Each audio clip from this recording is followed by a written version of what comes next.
സാങ്കേതിക സർവകലാശാലയിൽ താൽക്കാലിക വിസിയെ സ്വന്തം നിലയിൽ നിയമിക്കാനുള്ള ഗവർണറുടെ നീക്കത്തിന് തിരിച്ചടി. KTUവിലെ താൽക്കാലിക വിസി നിയമനത്തിന് സർക്കാരിന് പാനൽ നൽകാമെന്ന് ഹൈക്കോടതി. 2023 സിസ തോമസ് കേസിലെ നിലപാട് ഹൈക്കോടതി ഡിവിഷൻ ബെഞ്ച് ആവർത്തിച്ചു.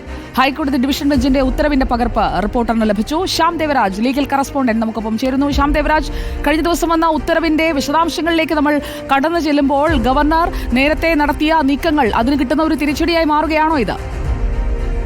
സുജയഭാരതി, ഗുഡ് ഈവനിങ്. അങ്ങനെ തന്നെയാണ്. ഗവർണറുടെ നീക്കത്തിന് തിരിച്ചടിയാകുന്ന ഒരു നിലപാടാണ് ഹൈക്കോടതിയിൽ നിന്നുണ്ടാകുന്നത്. ഇന്നലെയാണ് ഹൈക്കോടതി ഇക്കാര്യത്തിൽ തീരുമാനമെടുത്ത് അതിന്റെ ഉത്തരവിന് വേണ്ടി നമ്മളും കാത്തിരിക്കുകയായിരുന്നു. ആ ഉത്തരവ് പുറത്തു വരുമ്പോഴാണ് ഗവർണറുടെ നീക്കത്തിന് തിരിച്ചടിയാകുന്ന നിലപാടാണ് ഹൈക്കോടതി സ്വീകരിച്ചത് എന്ന് വ്യക്തമാകുന്നത്.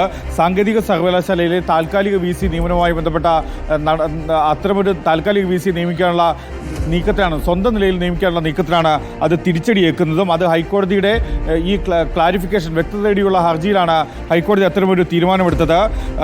KTUവിലെ താൽക്കാലിക വിസി നിയമനത്തിന് സർക്കാരിന് പാനൽ നൽകാം എന്നാണ് ഹൈക്കോടതി വ്യക്തമാക്കുന്നത്. KTUവിൻ്റെ കേരള ടെക്നിക്കൽ യൂണിവേഴ്സിറ്റിയുടെ നിയമത്തിലെ 13(7) ഉപവകുപ്പ് അനുസരിച്ച് സർക്കാരിന് അതിനുള്ള അധികാരമുണ്ട് എന്നും ഹൈക്കോടതി വ്യക്തമാക്കി. 2023 സിസ തോമസ് കേസിൽ നേരത്തെ തന്നെ ഹൈക്കോടതി ഇത്തരത്തിലുള്ള ഒരു തീരുമാനമെടുത്തിരുന്നു. ആ തീരുമാനത്തെ ഹൈക്കോടതി ഇപ്പോൾ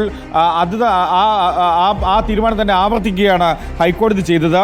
ചാൻസലർക്ക് വേണ്ടി വിധിയിൽ കൂടുതൽ വ്യക്തത വരുത്തുന്നത് അനുചിതമാണ് എന്നാണ് ഹൈക്കോടതി നിരീക്ഷിച്ചത്. ഒപ്പം സിസ തോമസ് കേസിൽ ഹൈക്കോടതി പരിശോധിച്ചത് താൽക്കാലിക വിസിയുടെ നിയമനമാണ് എന്നും ഹൈക്കോടതി വ്യക്തമാക്കിയിട്ടുണ്ട്.